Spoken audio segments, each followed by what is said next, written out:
नमस्कार, मी राजेंद्र वागचौरे वेळोवेळी नवीन विषय घेऊन आपल्यासमोर येत आहे। आज रेल्वे मंत्रालयाने एक निर्णय जाहीर केला आहे की प्रवासादरम्यान UDID कार्ड दाखवलं तर आपल्याला अपंगाच्या डब्यामध्ये प्रवास करता येईल। याबाबत अनेक बाबी समोर येत चाललेल्या आहेत। तर कोणी असं म्हणतं की UDID कार्ड दाखवून फक्त अपंगाच्या डब्यात प्रवास करता येईल। कोणाचं असं म्हणणं आहे की UDID कार्ड असेल तर अपंगांना अपंग डब्यात मोफत प्रवास मिळेल।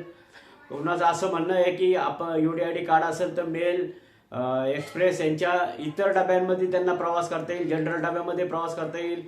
पण याबाबत स्पष्टता करण्यासाठी आणि त्याबाबतचे स्पष्ट आदेश असे आपल्याला कुठून मिळालेले नाही। कारण याआधी सुद्धा अपंगाच्या डब्यामध्ये ज्यावेळेस आपण प्रवास करत होतो त्यावेळेस ज्यावेळेस TC यायचे, चौकशी करायचे, चेक करायला, त्यावेळेस आपण UDID कार्ड दाखवून प्रवास करत होतो। पण त्यावेळेस तिकीट काढताना आपल्याला आपलं कन्सेशन सर्टिफिकेट देऊन काउंटरला तिकीट काढावं लागत होतं। तर त्याबाबतची कोणती स्पष्टता यामध्ये झालेली नाहीये। UDID कार्ड दाखवून आपल्याला तिकीट देणार आहेत का नुसतंच UDID कार्ड दाखवून आपल्याला प्रवासात सवलत दिली जाणार आहे? तर याबाबत कोणती स्पष्टता झालेली नाहीये। ती स्पष्टता होणे गरजेचे आहे। आणि UDID कार्डवर अपंग डब्यामध्ये मोफत प्रवास आहे का याबाबत पण कोणती स्पष्टता झाली नाही। तर रेल्वे मंत्रालयाने UDID बाबत जे काही आदेश काढलेले आहे हे स्पष्ट आदेश काढावेत, जेणेकरून अपंगांची दिशाभूल होणार नाही। कारण हा जो आदेश काढलेला आहे या आदेशानुसार त्यांनी सांगितलं की अपंगांना अपंगाच्या डब्यामध्ये UDID कार्ड दाखवून प्रवास करता येईल। तो तर इथून मागं पण करता येत होता। याआधीही अपंग त्या डब्यातून प्रवास करत होते। पण तिकीट काढण्यासाठी कन्सेशन सर्टिफिकेट लागणार आहे का UDID वर तुम्ही आम्हाला तिकीट देणार आहे?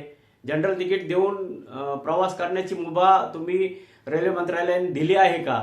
हाही प्रश्न आता उपस्थित झालेला आहे।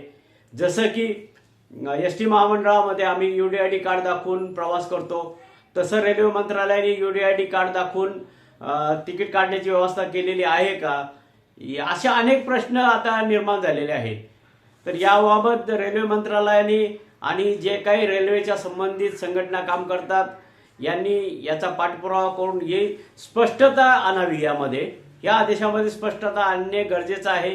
कारण जर तिकीट काढायला आपल्याला कन्सेशन सर्टिफिकेट लागत असेल तर ते आपल्या तिकीट काढल्यानंतर आपल्या बरोबरच राहणार आहे। त्यासाठी UDID कार्ड दाखवण्याची गरजच नाही काही। मग जर कन्सेशन सर्टिफिकेट आपल्याला बरोबर ठेवायचंच आहे तर UDID कार्डची गरज काय? तर माझं असं म्हणणं आहे की UDID कार्डवरच रेल्वे प्रशासनाने तिकीट इश्यू करावं, जेणेकरून प्रवास करता येईल आणि कन्सेशन सर्टिफिकेट जवळ बाळगण्याची गरज नाही। तर याबाबत ज्या काही रेल्वेच्या संबंधित संघटना आहेत यांनी नक्कीच विचार करावा आणि एक सुधारित आदेश रेल्वे मंत्रालयाने काढावेत। एवढंच आज। धन्यवाद।